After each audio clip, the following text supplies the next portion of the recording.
31 मई को सेहत सही लाभ कई कार्यक्रम के अंतर्गत एक नई पहल सीधी बात स्वास्थ्य मंत्री के साथ। 31 मई को सेहत सही लाभ कई कार्यक्रम के अंतर्गत एक नई पहल सीधी बात स्वास्थ्य मंत्री जी के साथ। आप सुन रहे हैं सीधी बात स्वास्थ्य मंत्री जी के साथ। सीधी बात स्वास्थ्य मंत्री के साथ। सीधी बात स्वास्थ्य मंत्री के साथ। नमस्कार, मैं कम्युनिटी रेडियो के माध्यम से अपने राज्य की जनता को ये जरूर कहना चाहूंगा, जिस तरीके से हम लोग स्वस्थ बिहार समृद्ध बिहार जी के लिए आगे बढ़ रहे हैं, उसका आधार अब ये हो गया है कि हम गांवों तक स्वास्थ्य सेवाओं को पहुंचाएं और मुफ्त दवाई के उपलब्धता खातिर का ठोस कदम उठाता है। सरकारी अस्पताल में दवाई पहुंचावे के मामला में बिहार पूरा देश में नंबर 1 पर। लेकिन वहाँ support staff like ANM, GNM या डॉक्टर्स, ये सारी चीजें अभी हाल तक इन चीजों की कमी रही है। तो अब लगभग 10,600 जो एएनएम हैं उनकी नियुक्ति मैं अगले 15 दिनों के अंदर कर दूंगा। प्राथमिक स्तर पर ये सुविधाएं कितनी बेहतर हो पड़ी है कि बुनियादी सुविधाओं में और व्यवस्थाओं में बहुत परिवर्तन पिछले 1 दशक में आया है।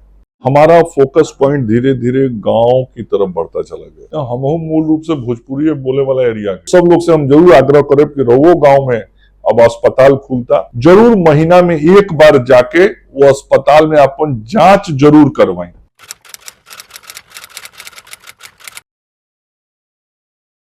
नमस्कार, मेरा नाम है अभिषेक अरुण और इस बेहद ही खास प्रोग्राम में आपका स्वागत है, जिसका नाम है सेहत सही लाभ कई।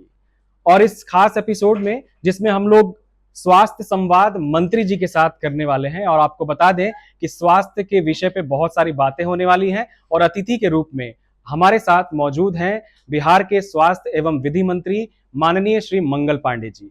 हम बहुत सारे सवालों को भी इनके साथ रखेंगे और जवाब भी लेंगे। तो सर, आपका बहुत बहुत स्वागत है। मंत्री महोदय, आपके मार्गदर्शन में हाल ही के वर्षों में बिहार के गांव तक में स्वास्थ्य सेवाओं के बुनियादी ढांचों में कई सारे महत्वपूर्ण बदलाव देखने को मिले हैं। क्या आप बता सकते हैं कि इन बदलावों से ग्रामीण लोगों के स्वास्थ्य सेवाओं के स्तर में क्या प्रैक्टिकल अंतर देखने को मिला है और प्राथमिक स्तर पर ये सुविधाएं कितनी बेहतर हो पड़ी है? देखिए, मैं आज आपको अभिषेक जी बोलना चाहूंगा कि बुनियादी सुविधाओं में और व्यवस्थाओं में बहुत परिवर्तन पिछले 1 दशक में आया है। ऐसे तो पिछले 2 दशक से ही बिहार के स्वास्थ्य सेवाओं में बेहतरी आने लगी थी, लेकिन जैसे जैसे समय आगे बढ़ता गया, नीतीश कुमार जी के नेतृत्व में सरकार का, हमारा फोकस पॉइंट धीरे धीरे गांव की तरफ बढ़ता चला गया। और पहले हमने जो राज्य की राजधानी के अस्पताल थे वहां सुविधाओं और व्यवस्थाओं को बेहतर करने की कोशिश की, फिर जिला मुख्यालयों की व्यवस्थाओं को बेहतर किया। आज बिहार में 21 जिलों में हमने जिला मॉडल हॉस्पिटल बनाए हैं जो एक्सक्लूसिव हैं और किसी भी बड़े प्राइवेट हॉस्पिटल से भी बेहतर सुविधाएं और व्यवस्थाएं उन मॉडल हॉस्पिटल्स के अंदर हैं। उसका जो इंफ्रा है वो इंफ्रा देख के ही पेशेंट का आधा मन ठीक हो जाता है। तो जिला अस्पताल, फिर अनुमंडल अस्पताल पे गए हम लोग, अनुमंडल अस्पताल की व्यवस्थाओं को ठीक किया और अनुमंडल के बाद फिर जो हमारा पीएससी है, तो नीतीश कुमार जी का ये निर्देश था कि सभी प्रखंडों में जो पहले पीएससी होते थे वो 6 बेड के अस्पताल होते थे, तो उन 6 बेड के अस्पतालों को 30 बेड के अस्पताल के रूप में बदला जाना चाहिए। और आज आपको बताते हुए मुझे खुशी है कि बिहार के सभी प्रखंडों में 30 बेड के अस्पताल बना दिए गए हैं या बन रहे हैं।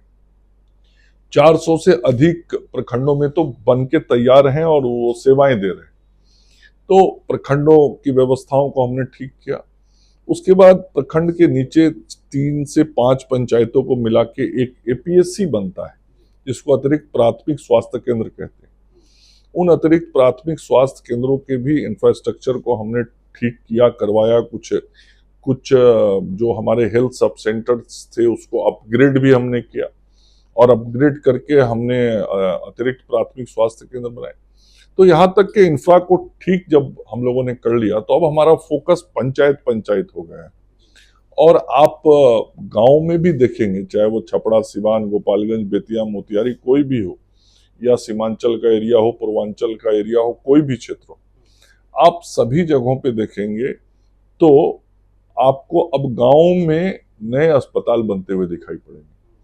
और जो गांव का सबसे बेहतर सरकारी भवन दिखाई पड़ेगा वो अस्पताल होता है या विद्यालय होता है।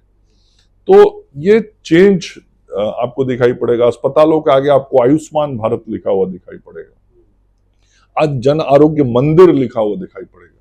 तो जो गांव में रहने वाले लोगों की व्यवस्थाओं को हमने ठीक किया, अस्पतालों की व्यवस्थाओं को, उसके कारण आज सामान्य रूप से जो गांव में जिसको सर्दी, खांसी, बुखार, लूज मोशन, ऐसे छोटे छोटे बीमारी होते थे, हाइपरटेंशन,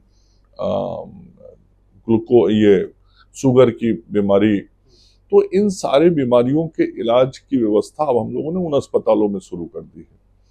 टेस्टिंग पहले छोटे अस्पताल में नहीं होते थे, अब हमारा जो सबसे छोटा hospital health and wellness centre है वहाँ भी अब 12 प्रकार की जांच की जाती है।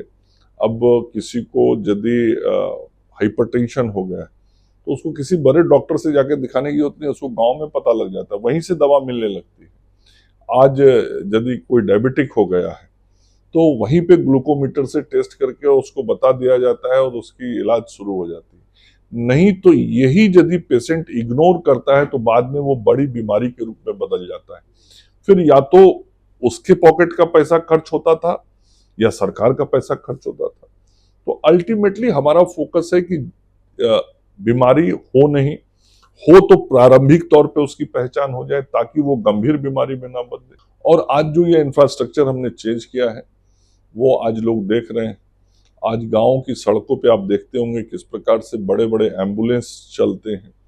तो जो पेशेंट्स गांव के अंदर हैं, किसी का अचानक इमरजेंसी हो गया है तो हमारी कोशिश होती है कि तुरंत उनको अस्पताल में पहुंचा दिया जाए, और इसके लिए हमने समय सीमा भी तय किया है। ग्रामीण क्षेत्रों में 32 मिनट और शहरी क्षेत्रों में 24 मिनट में एम्बुलेंस पहुंचे और ये सेवाएं आज हम दे रहे हैं। दवाइयां ठीक से पहुंचे अस्पतालों में, चूंकि जो मैंने कहा हमारा जो पंचायत का अस्पताल है वहां भी आज 120 प्रकार से अधिक दवाइयां लोगों को मुफ्त में दी जा रही है। तो उन अस्पतालों में दवाइयों की आपूर्ति ठीक से होती रहे, इसके लिए अलग से परमानेंट हमने जिलों में व अनुमंडलों में वाहनों की व्यवस्था कर दी है ताकि हर अस्पताल में जो इंडेंट हो, दवा की जरूरत हो, वो दवा समय से पहुंच जाए। जो मानव बल की कमी आज है उस मानव बल की वहां पे उपलब्धता हो जाए, उसके लिए भी हमने विज्ञापन निकाल के लगातार रिक्रूटमेंट का काम पिछले कई वर्षों से स्वास्थ्य विभाग में समय समय पर हम करते रहे हैं। अभी फाइनली जो हमारे जो रिक्तियां बची हुई हैं करीब 46,000 पदों की, उसमें से 41,000 पदों के हमने वैकेंसी निकाल दिए हैं और उनके चयन की प्रक्रिया अब चल रही है। तो वो जब नीचे जाएंगे तो ये परिवर्तन होगा। आज ग्रामीण क्षेत्रों में कैसे परिवर्तन हुआ है, आप हमारे एपीएससी पे भी जाएंगे तो ऑक्सीजन कॉन्सेंट्रेटर मशीन वहां दिखाई पड़ेगा आपको। कोरोना के समय को याद कीजिए, उस समय बड़े बड़े अस्पतालों में ऑक्सीजन कॉन्सेंट्रेटर होता नहीं था। आज हमारे आप किसी सीएससी ब्लॉक के हॉस्पिटल पे जाएंगे तो आज सभी बेड पे आपको गैस पाइपलाइन से बेड तक ऑक्सीजन गैस सप्लाई होते हुए सिस्टम दिखाई पड़ेगा। तो ये सब जो आधारभूत संरचनाओं को बहुत बेसिक लेवल पे सोच के एक एक चीजों को ठीक किया गया है, आज उसके कारण बिहार में स्वास्थ्य व्यवस्था में परिवर्तन लोग महसूस कर रहे हैं। और उसी का कारण है कि पहले जहां एक पीएससी का जो एरिया हमारा होता था, 2005 के पहले एक पीएससी एरिया में एवरेज एक महीने में 39 मरीज जाते थे, 39। आज कितना विश्वास बढ़ा है बिहार के गांव में रहने वाले लोगों का राज्य सरकार के स्वास्थ्य व्यवस्था पर कि जो नंबर 39 था वो आज 11,000 में बदल गया। तो कितना 100 गुना परिवर्तन बिहार सरकार के स्वास्थ्य व्यवस्थाओं के प्रति हुआ है, विश्वास कितना बढ़ा है, यह इस बात का मानक है, संकेत है। सर, एक और सवाल है कि बिहार में सुपर स्पेशलिटी सुविधाओं का विस्तार, ट्रांसप्लांट यूनिट्स, ऑर्थोपेडिक हॉस्पिटल और स्पेशलाइज्ड केयर यूनिट जैसी पहलें स्वास्थ्य ढांचे को मजबूत करने की दिशा में उठाए गए कदम मानी जाए। क्या योजनाएं मुख्य रूप से राज्य की स्वास्थ्य आवश्यकताओं को पूरा करने पर केंद्रित हैं या बिहार को एक क्षेत्रीय या राष्ट्रीय मेडिकल हब के रूप में विकसित करने के लिए कोई लॉन्ग टर्म स्ट्रेटेजी की भी प्लानिंग है इसको? ये दोनों तरह का मिक्स्ड है। एक तो हमारा बेसिक सिस्टम को ठीक करना, जो लगभग कर लिए। दूसरा, जो स्पेशलिटी सुपर स्पेशलिटी की चर्चा आपने की, उस क्षेत्र में हमारे यहाँ पे भी अच्छे अस्पताल, अच्छे डॉक्टर हों। और तीसरा, नेशनल लेवल पे हम अपने को डिफरेंट डिपार्टमेंट्स में कुछ स्पेशलाइज कर सके, हम ऐसा विश्वास बना सके कि देश के दूसरे जगहों से भी लोग इलाज कराने आए। तो नीचे जो मैंने कहा, प्रखंड, जिला, गांव, पंचायत, ये सब अस्पतालों की व्यवस्थाएं ठीक हुई। जी। आज जो कुछ परिवर्तन हुए हैं बड़े, वो मैं आपको बताना चाहता हूँ। कैंसर की बीमारी बिहार में बहुत होती है। आज से कुछ साल पहले तक बिहार में कैंसर का कोई बहुत प्रॉपर ना तो स्क्रीनिंग हो पाता था, ना कोई ट्रीटमेंट ठीक से हो पाता था। एक महावीर कैंसर इंस्टीट्यूट ही होता था। लेकिन आज IGIMS के अंदर भी बड़ा कैंसर इंस्टीट्यूट बन गया। SKMCH मुजफ्फरपुर के अंदर बहुत बड़ा बन गया, जहां ऑपरेशन हो रहे हैं। और आज बिहार के हर जिले में कैंसर पेशेंट्स के स्क्रीनिंग के काम हो रहे हैं। तो ये कैंसर के क्षेत्र में बहुत बड़ा परिवर्तन हुआ है। हम डिटेक्ट कर ले रहे हैं पेशेंट को पहले ही, फिर ट्रीटमेंट शुरू कर दे रहे हैं। उसी प्रकार से जैसे हमने कैंसर का किया, हम TB एलिमिनेशन के काम में हम लगे हुए हैं। जितना भी नॉन कम्युनिकेबल या कम्युनिकेबल डिजीजेज हैं, उसको कैसे कंट्रोल करें, उसके दिशा में हम काम कर रहे हैं। कालाजार को लगभग बिहार से हम लोगों ने समाप्त कर दिया है। तो ऐसी कई बीमारियां हैं जिन स्पेसिफिक डिजीजेस को लेके उसको रूल्ड आउट करने के लिए हम लोग प्रोग्राम चलाते हैं, कार्यक्रम आगे बढ़ाते हैं, और उसकी सफलता भी हमको मिल रही है। उसके लिए पूरा इंफ्रास्ट्रक्चर बनाना पड़ता है, इक्विपमेंट्स देना पड़ता है, उसके लिए अलग से हमारे डॉक्टर, सेल्टी सब लगते हैं। तो वो काम एक हो रहा है। दूसरा, सुपर स्पेशलिटी के भी काम हो रहे हैं। जैसे मैंने कैंसर की बात की, तो आज कैंसर का IGIMS में स्पेशलिटी के हिसाब से देखें तो एक अलग हमने इंस्टीट्यूट बनाया है, मुजफ्फरपुर में बनाया है। हम यदि आंख के दृष्टि से देखें तो हमने रीजनल इंस्टीट्यूट ऑफ ऑप्थेल्मोलॉजी बनाया है।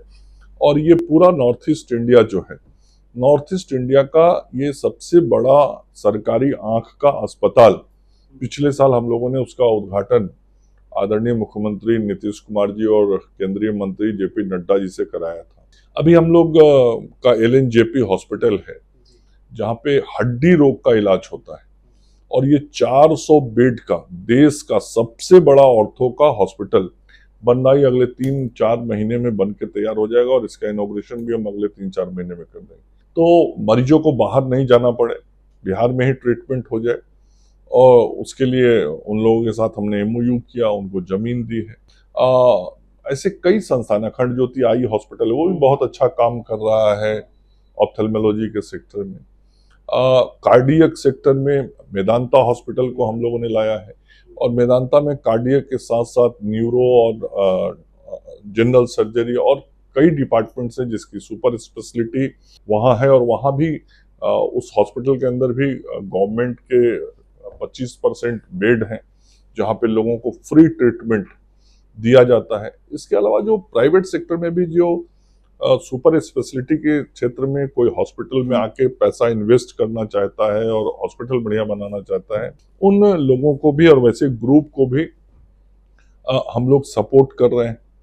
तो डिफरेंट डिपार्टमेंट्स के अंदर स्पेशलाइज्ड हॉस्पिटल हो, हमारे पास स्पेशलाइज्ड सिस्टम हो, और एक ऐसा हॉस्पिटल और सिस्टम हो जो नेशनल लेवल का हो, वो हम कर रहे हैं। आज देखिए आप, हमने PMCH बनाया है।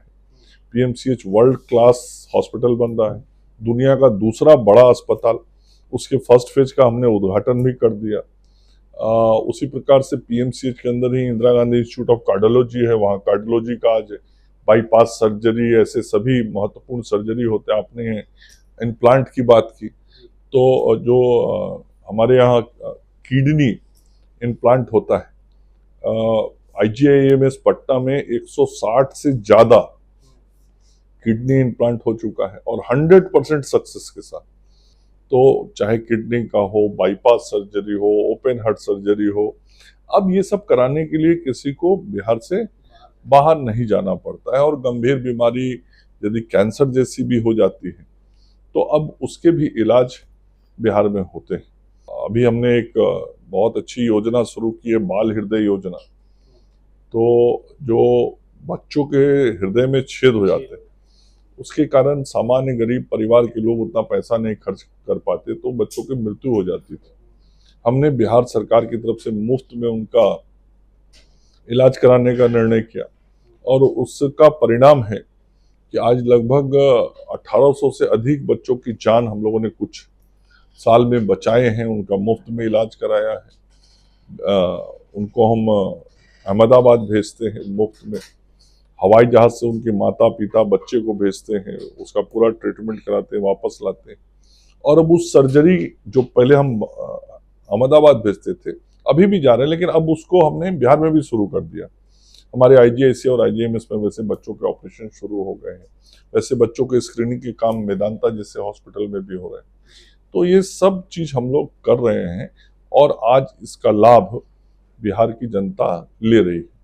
मैं सबसे बड़ा परिवर्तन जो बताना चाहता हूँ वो है जो प्रधानमंत्री जी ने आयुष्मान योजना शुरू की इस देश में, उसने बहुत बड़ी क्रांति लाई है। और आज आयुष्मान योजना के कारण गांव का गरीब सामान्य आदमी जो कभी किसी गंभीर बीमारी के कारण मृत्यु की तरफ चला जाता था, आज वैसे लोगों के जीवन रक्षा का काम हम सब लोग कर रहे हैं। पर मैं बताना चाहूंगा केवल इस एक फाइनेंशियल ईयर में लगभग 1100 करोड़ रुपया बिहार ने खर्च किया है। बिहार सरकार और भारत सरकार ने मिलकर 1100 करोड़ रुपया खर्च किया केवल आयुष्मान योजना में।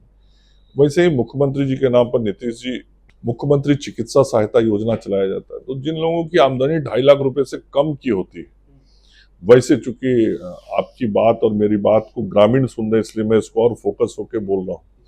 2.5 लाख रुपए से कम की आमदनी जिन लोगों की होती है, वैसे लोगों को भी गंभीर बीमारी के लिए बिहार सरकार सीधा आर्थिक मदद करती है। चाहे वो प्राइवेट हॉस्पिटल में भी इलाज करा रहे होते हैं तो भी केवल उस हॉस्पिटल को CGHS में इम्पैनल्ड होना चाहिए।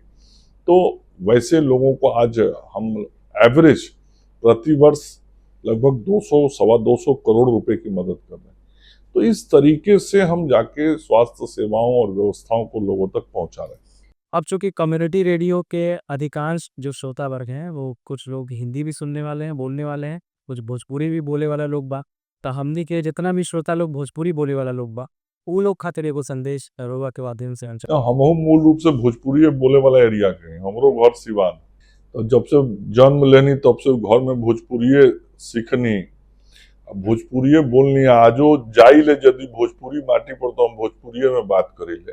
ऐसे अपना भोजपुरी क्षेत्र के लोग के कहे कि अब जमाना चल गई जब पैसा के अभाव में इलाज ना होत रहे।